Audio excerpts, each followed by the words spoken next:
Salam sejahtera dalam kasih karunia Tuhan Yesus Kristus. Mari kita berdoa.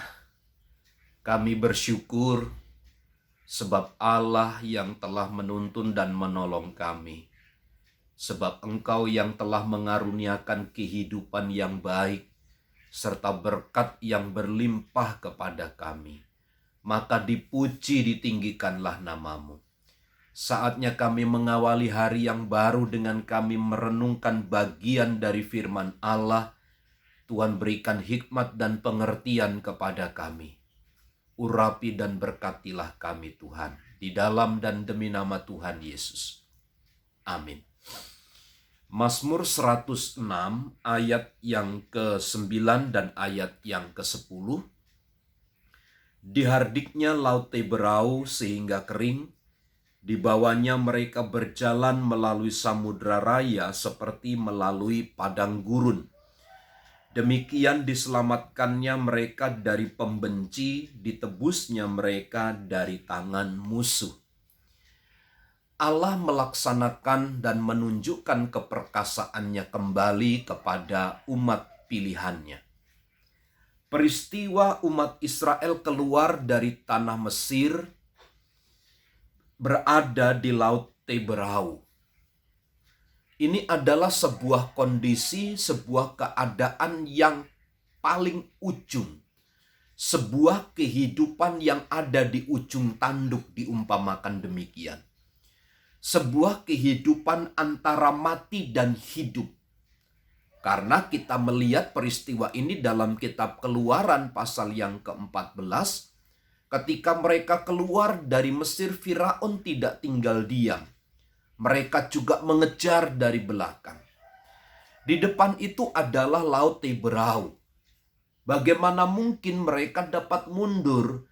Sebab Alkitab memberikan sebuah pemahaman kepada kita bagi mereka yang percaya kepada Allah, umat pilihan Allah. Saat Allah perintahkan untuk maju, pantang bagi mereka harus mundur. Itu sebabnya ketetapan Allah ketika berhadapan dengan Laut Teberau, pilihan antara kehidupan dan kematian itu, mereka harus tetap maju. Caranya adalah melalui hamba Tuhan Musa membawa tongkatnya dan dipukulkan ke Laut Teberau itu sehingga Laut Teberau itu menjadi kering.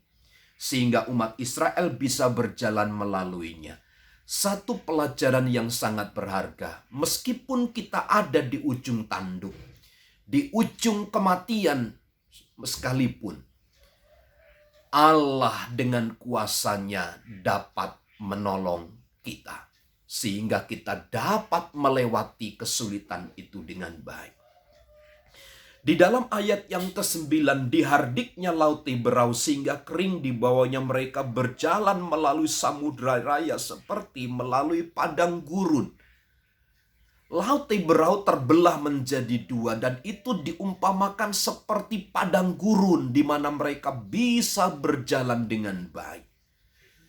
Apa yang tidak bisa buat dalam hidup kita ini? Oleh Tuhan khususnya. Segala sesuatu ada di dalam genggaman tangannya. Dan Dia yang sanggup melaksanakan bagi kita. Dihardiknya Laut Teberau. Sekali lagi, tersebaknya Laut Teberau itu bukan karena tongkat Musa, tetapi sesungguhnya itu hanya sebagai alat yang dipakai oleh Allah. Bukan kepada alat itu, tetapi kepada pribadi Tuhannya yang empunya kekuatan dan kuasa itu. Demikian diselamatkan mereka dari pembenci, ditebusnya mereka dari tangan musuh. Lihat, Firaun begitu geram, begitu ingin menumpas mereka. Firaun begitu riang, begitu gegap gempita. Ada semangat yang besar untuk menumpas habis umat pilihan Allah. Tetapi ayat 9 atau ayat 10, diselamatkannya mereka dari tangan pembenci, ditebusnya mereka dari tangan musuh. Tuhan adalah Tuhan yang membebaskan dan melepaskan umatnya. Dia yang menyelamatkan kita.